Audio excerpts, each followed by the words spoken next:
Продолжениот празничен викенд кој го наполна Охрид со туристи повторно го отвори прашањето за недостигот на кадар во хотелско-угостителскиот сектор.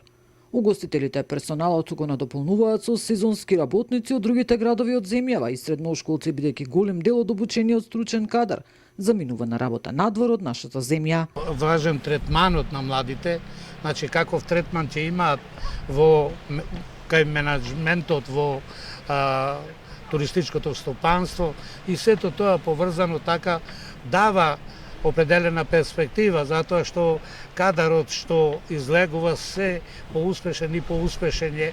Ако не би бил успешен, тој не би бил успешен и за странските менаџери.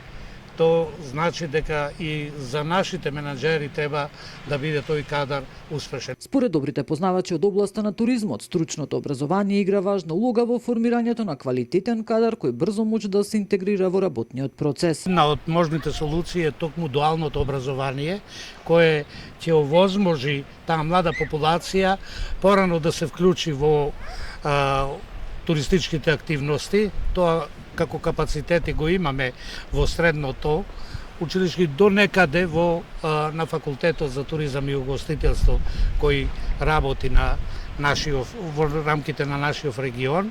Меѓутоа треба да размислуваме и за тоа дека постои флуктуација на работната сила и дека денес се отвараат нови перспективи во смисла на ангажирање на кадри. Иако платите во туристичкиот сектор пораснале, познавачите велат дека квалификуваните работници одамна заминале на работа во европските земји, а останатите ја чекаат летната сезона во Хрватска. Нина Аритоновска, Сител телевизија.